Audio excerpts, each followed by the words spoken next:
woman giving birth to a child. Right. Violent birth to a child. Muscles is ripping. Blood is spewing. She's hollering. Pain is all around you. You understand what I'm saying? Right.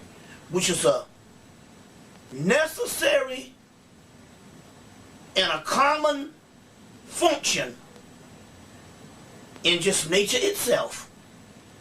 And someone coming in and taking the experience of childbirth, mythologizing it into something negative and evil. See what I'm saying? Mm-hmm. I do. It's no different than the standard human, which is the stock human, the standard human, the prototype human, which was black people around the earth. Later on, our own physical features would be recategorized as ugly. No difference.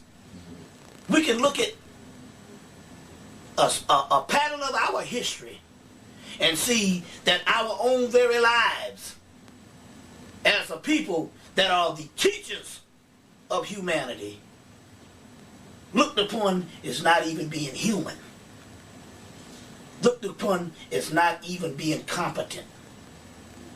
You see what I'm saying? Looked upon as not even being adequate. Get where I'm coming from here? Mm-hmm. So it's the same particular concept when it comes to this wide body of knowledge. Someone coming in, you see what I'm saying? And seeing pimples break out of a teenager's face based on hormones that's going through puberty. And they're looking and saying, that is evil and wicked. Whenever you see those pimples, and that acne on teenagers' face. And we know we have a whole group of people, because we're just talking about basically ignorance. The ancient Egyptians and ancient Canaanites said that evil is ignorant. Yep. Ignorance is evil. And we know we've had history of Europeans that's being ignorant of things and judging people because of it. They hung, maligned, killed, plundered all over the world things that they didn't understand. They labeled as evil, abnormal, unusual, all because of ignorance. You know what I'm saying? All because of ignorance. Right. You see? So it's easy if we can see aspect after aspect and example of our regular lives, how things can be misunderstood over a course of time and ignorance. That when it comes to magic or a greater level of science, you see what I'm saying? That not only would be misconstrued based on ignorance, but also a conspiracy to hide the truth and to keep the higher knowledge away from the masses and from certain groups that lost it. And those groups are now, which is us black people, unpopular with the society. You see what I'm saying? That holds those groups captive.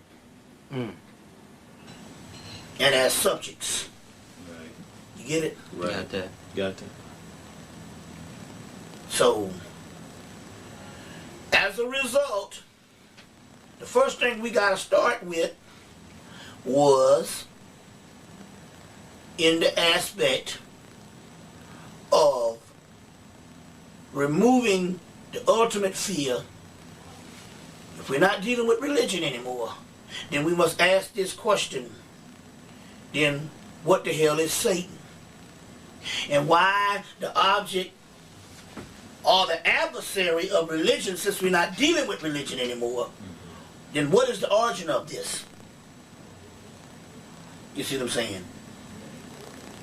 And One of the first clues was when I heard Charles Finch, Dr. Charles Finch say, before I even studied it in General Massey and did my own research, it just a light came on in my head. He said that the Hyksos are a group of Egyptians were Set worshippers. Yep. Yep. But I said, wait a minute, hold on. Number one, because the Afrocentric movement was saying that Set was the devil. Right. See, here's the first mistake.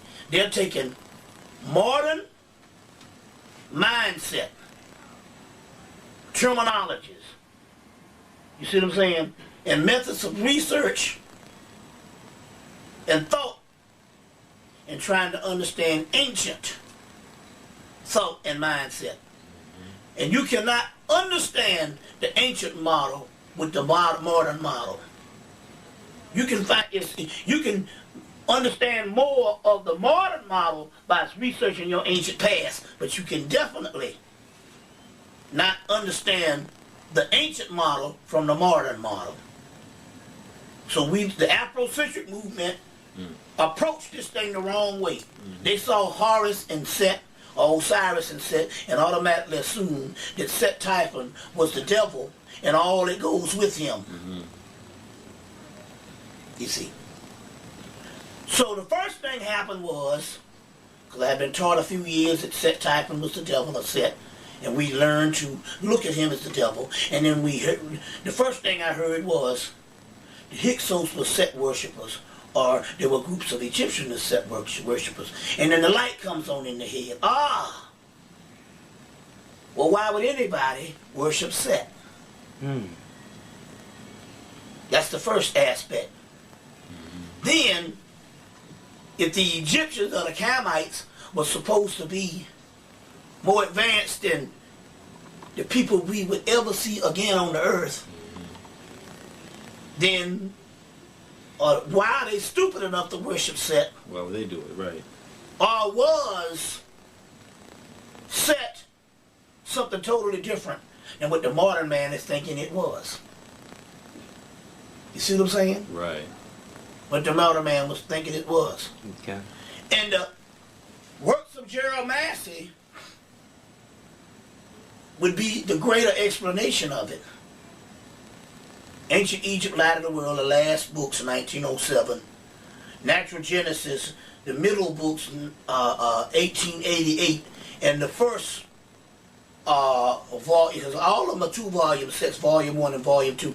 And the first 2 volumes, Book of the Beginnings, the Book of the Beginnings, 1881. Which is the very same scholarship that Charles Finch was getting his information from. You see. Right. Which explained not a world of good and evil, but a world of politics. One priesthood usurping the other priesthood. In this case, the latter priesthood usurping the earlier priesthood and degrading or systematically leveling their chief God, or chief system of philosophy. You see what I'm saying? Yeah. Okay. Then you find out this is political. Then all of a sudden, and this is the origin of what is evil. We don't have anything older than Set as the primordial devil. Then you will understand that this is a 5,000 year or no later than 3,000 year odyssey that was in fact started long before white folks even got on the planet, or either was even able to even talk. You see what I'm saying? That later on would get out of hand and would be the overriding tool or scope of religion, good versus evil. Then we got to ask the question, then what is this evil? Right. If it's not the wicked and the moral aspect, what is the scientific aspect of this evil? It simply is the primordial activity and functions of that which existed before creation. Doesn't make it bad. You see what I'm saying? It is that which is prior to creation. You see? That you meaning that life. That life, that system. Well, isn't it kind of ironic that life is part of evil? If you turn That's it around? right. You can go as far as to say that not only is it that before creation, that it was set up a pattern that evil would be that is prior to anything modern.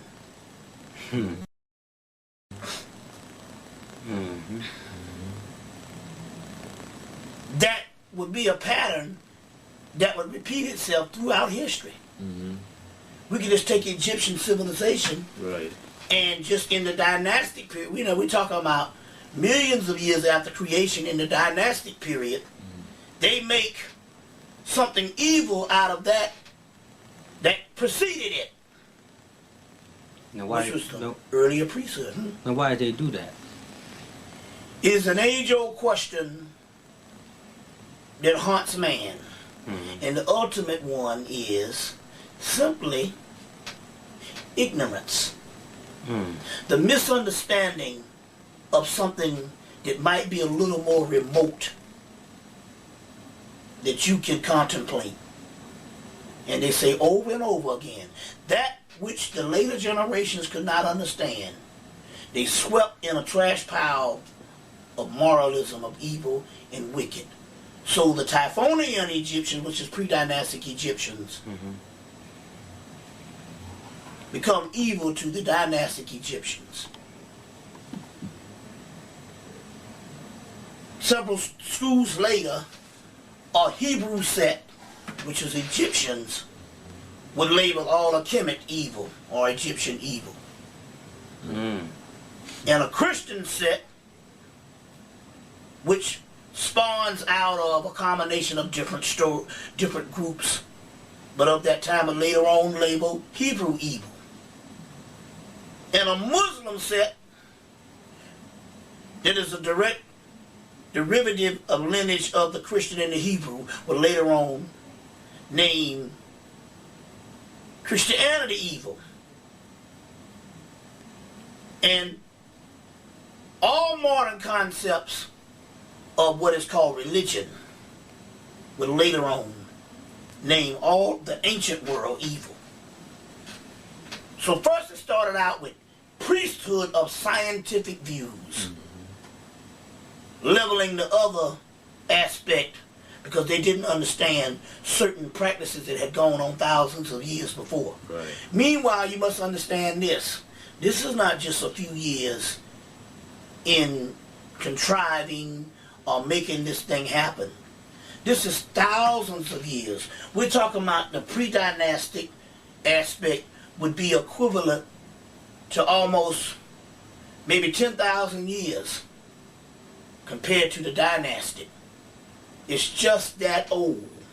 So it is natural for them to come on the scene and things deteriorate or certain mysteries of knowledge or misunderstandings. The knowledge would be lost and misunderstandings would occur that they would start calling the other ones evil. Or we can go on to say this, that we exacerbated it more by not understanding that even those in the ancient world might have not been talking about the same kind of evil that we're talking about here. Because it is interesting here that all of the pharaohs that we look at, they're always standing between Horus and Set. And if they're standing between Horus and Set, then we ask this particular question. Were these polarities? Or was it wicked?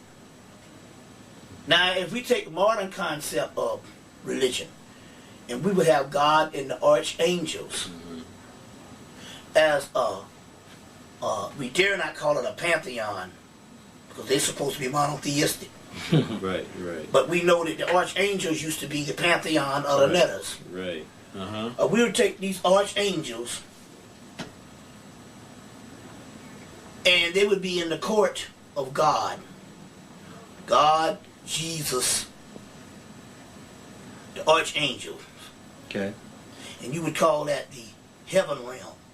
By no means would that pantheon ever have Satan among them present. Well, why is it that we can take the same Egyptian pantheon and Set is always present in the lineup of gods? Yep. Sure is. Then obviously, we're even looking at this thing from a standpoint of not understanding that they didn't view this same wickedness and these taboos of uncertainties and fear when it came to their deities. Right. You see what I'm saying? Right. At least the high priest didn't. Now there might have been some tricks played on the common folk, but which in this particular case the common folks can't never understand that no way. You see. So now we're unraveling these things, and we've gotten beyond the spookism of understanding science at its core. That dark simply means, number one, more powerful, more ancient, you see what I'm saying? And ultimately, the doorway, you see what I'm saying? Because obviously, the enemy, both the gods and the adversary on earth, you see, want to keep you away from it. So then if we understand that, then, so how now are we supposed to apply it against the enemy or to live then? Well, going deeper into the endeavors of knowledge, you find out even greater mysteries. That there's really no enemy. There's only role-playing and illusions set up by the architects or the gods in heaven that are pulling the strings in the first place. And you ultimately find out that those particular gods in the heavens no longer exist. And in so many words, the only enemy is the ignorance of our own mind. Wow. But I mean, that sounds like, I mean, that old, the Zeus shit, where, you know, where the gods were manipulating the lives of the people. That's exactly what I'm talking about. Okay. But what about, but is down here, what, are the white folks our enemy? Huh? White people. I mean, they are, let's take the movie The Matrix. They know that there was a grand architect. You saw the big white man with the beard. But we know that that architect would be, when you would figure out who he was he would be the actual person that's responsible for these illusions. But nevertheless, his army was the agents. So one is the extension of the other. In this case, the Europeans are one of the extensions of the demiurge, and although that demiurge and those particular entities of those forces now no longer have the power, and some are even dead, his extension is still permeating the planet. You see what I'm saying? And in this particular case, it is the European. You see what I'm saying? It is the European. Meaning they're the agents. They're the agents. And not only they're the agents, they set up a system now that make the subjects, which would be the original people caught in this mess, enemies. And not only did they set up a system, in later life, the human system itself set up by the architect of these gods in the heavens that no longer exist is also a form of the enemy. So humanity itself is the enemy. And that, my friend, is the ultimate riddle on why you would label things dark in the first place. It's a conspiracy for the modern man or the modern adversary to keep you out of something, is to tell you that it is wicked. And it is a conspiracy in the aspect of the greater scheme of things of the people who set up this earth, is to always keep man himself away from the mysteries that those gods, a set of gods, would also be evil. And the earth itself, existence itself, can also be evil. I know I'm going way ahead of myself. No, it ties in though. But it all ties in. Yeah. We just urge people to, sometimes things line up this way because we urge people to never be satisfied with getting everything off of one tape. But we got enough information. I have enough tapes. And there's clearly enough books out here to understand the greater aspect of what I'm trying to put forth. Okay. What I'm trying to put forth. Okay. Well, just one other thing I want you to clear up. Yeah. So when you say the architect, does that? So what? Somebody started this shit and then they just poofed. You know what I mean? And then this spirit left, affected these white people in such a way that they decided they wanted. Well, I think that's kind of premature. We have to go all the way back to the beginning of this, prior to the earth aspect, because this didn't start with the world that we know. This started in the heavens. This started in the origin. It started in the primordial. 3 eyes, 3 eyes. I got 3 eyes.